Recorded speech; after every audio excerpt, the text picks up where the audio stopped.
Y all super powers eyes on Venezuela. ലോകത്തിലെ ഏറ്റവും വലിയ എണ്ണ നിക്ഷേപം ഉണ്ടായിട്ടും ഒരു ജനത പട്ടിണി കിടന്ന് മരിക്കുന്ന വിരോധാഭാസം അഥവാ പാരഡോക്സിറ്റി. വാർത്തകളിൽ കാണുന്നതിനപ്പുറം ലോകം ശ്രദ്ധിക്കാതെ പോയ ഫാക്ട്സ് ഇത് അതികൾക്ക് മുന്നിൽ. വെനസ്വേലയുടെ എണ്ണ വെറും ഒരു ഇന്ധനമല്ല, അതൊരു വിസ്കസ് നൈറ്റ്മെയർ അഥവാ കട്ടിപിടിച്ച പേടി സ്വപ്നമാണ്. അവിടുത്തെ എണ്ണയ്ക്ക് തേനിനേക്കാൾ കട്ടിയുണ്ട്.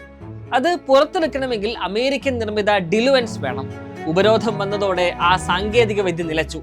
അതോടെ കോടികളുടെ ആസ്തി വെറും കറുത്ത ചെളിയായി, സ്ലഡ്ജായി മാറി. ശാസ്ത്രം രാഷ്ട്രീയം കളിച്ചപ്പോൾ തോറ്റത് വെനസ്വേലയാണ്. കൂടാതെ അയൽ രാജ്യമായ ഗയാനയുടെ 2/3 ഭാഗവും വെനസ്വേല അവകാശപ്പെടുന്നു.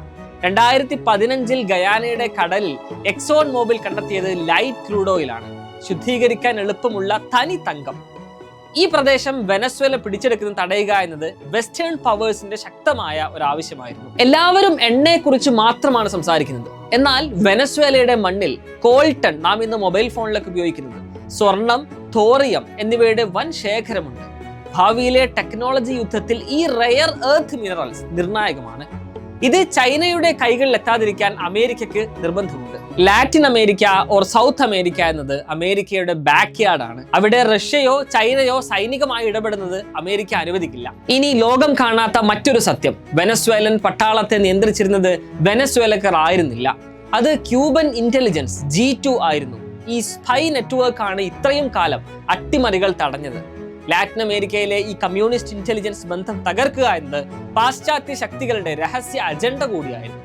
എണ്ണ വിപണി തകർന്നതോടെ ഭരണകൂടം ആക്രോ മൈനറോ എന്ന പേരിൽ ആമസോൺ കാടുകൾ സ്വർണ്ണ ഖനനത്തിനായി തുറന്നു കൊടുത്തു.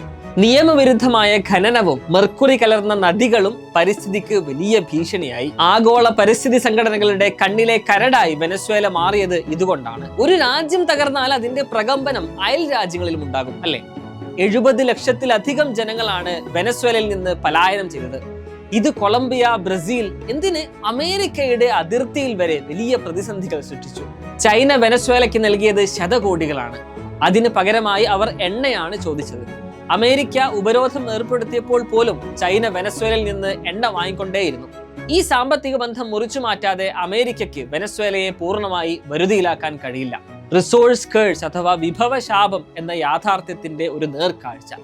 റിസോഴ്സ് മാത്രം പോരാ, അത് നിയന്ത്രിക്കാനുള്ള ഡിപ്ലോമസി, ശാസ്ത്രബോധം ഇല്ലെങ്കിൽ സ്വർണ്ണക്കിണറിന് മുകളിൽ ഇരുന്ന് ഒരു ജനതയ്ക്ക് കരയേണ്ടി വരും. ഇതാണ് വെനസ്വേല ലോകത്തിന് നൽകുന്ന വലിയ ഒരു മുന്നറിയിപ്പ്.